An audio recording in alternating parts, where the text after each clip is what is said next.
story was the story of a whole people. It had all their griefs and tragedies and restless longings and rich half-fulfilled dreams, all their ranging freedom and mortal bondages.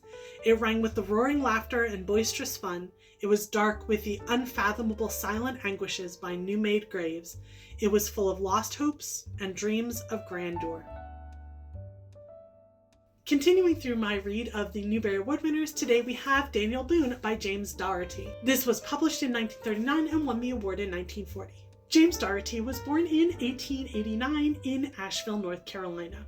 He spent his childhood listening to his father and grandfather tell stories from history while he drew, and he grew up to become an artist. He was an award-winning artist and illustrator, doing everything from murals to illustrating children's books. He even won the Caldecott Award. His wife was also an author, and they collaborated on many projects together. In addition to this biography of Daniel Boone, Daugherty also wrote a number of other biographies of well-known American figures. This book is more than just a biography of Daniel Boone. It is more of a history of the early westward expansion of the United States. I'm going to be honest and say I'm really struggling with this review. This is not a book that has aged well. There are a number of other books where I've said, oh, be aware of this, be conscious of this.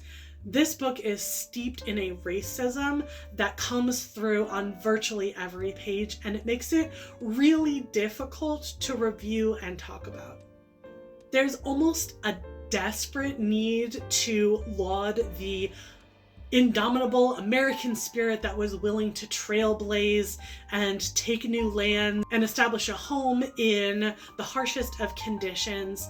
And I think that a lot of that gritty patriotism is really centered in the fact that this was written during World War II as America is beginning to be drawn into the conflict. However, the overt and really at times horrendous racism against Native Americans is beyond problematic. This is a nonfiction book, and Daugherty includes some primary sources, which I really appreciated. Letters, documents written at the time. However, there's one that he includes that I honestly cannot fathom why this was considered okay for a children's book even at that time. This is probably one of the most graphic and disturbing sections of the book. There is an example given from one of the primary sources about a 12-year-old Native American boy who's been wounded in a conflict and is near a burning house that is so hot it describes him literally boiling alive. And that is in here, and it's not shown as, look at how terrible this battle was, look at how terrible. It's used as this example. So sullen is the Indian when his dander is up that he'd sooner die than make a noise or ask for quarters. So it's used as a way to denigrate, even though it is acknowledged that this land, all of this land had belonged to various tribes. The book consistently and almost exclusively portrays Native Americans as bloodthirsty, as savage, as inhuman, and describes the settlers as being strong and bold and courageous and defiant.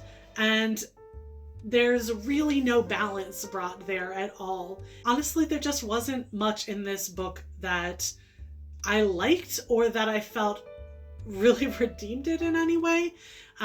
Now, do I think that this book should be banned or burned? No. I think that it is an important historical record of perceptions. However, does that mean that it should be in your standard children's library for a child to pick up and read without having any context or understanding? I really don't think so. I think it's important that we do have things that are written that give a better, more balanced perspective. Balanced, showing both sides, but this is just so entrenched in the racism of the day that it's not giving a clear picture of what was really happening. I also was rather disappointed with Daniel Boone. He persisted in blazing these new trails, but he did it at the cost of his family. He lost 2 sons, at least 2 sons that I can remember. Even when his wife would beg him to stay where they are, he would uproot his whole family and go most of the time, or he would leave his family and go off for years at a time, to the point where they wouldn't even know whether he was still alive or not. And I just didn't find much in his life even to be particularly laudworthy based on this biography. So my least favorite, for sure, of all of the ones that I've read, the most difficult to try to gather my thoughts on and express. Hopefully I've given you a little bit of a picture behind this, reasons why I think that it is not a great book, and particularly a book for children to just be given to read now without any context or larger conversation, as well as some content in here that is pretty disturbing for children. It's definitely something that their adult, their parent or guardian would need to understand and read with them, rather than just giving it to them. So that was heavy. Up next is Call It Courage by Armstrong Sperry. Hoping that this one is a little more enjoyable and maybe a little less dark. Thanks and happy reading.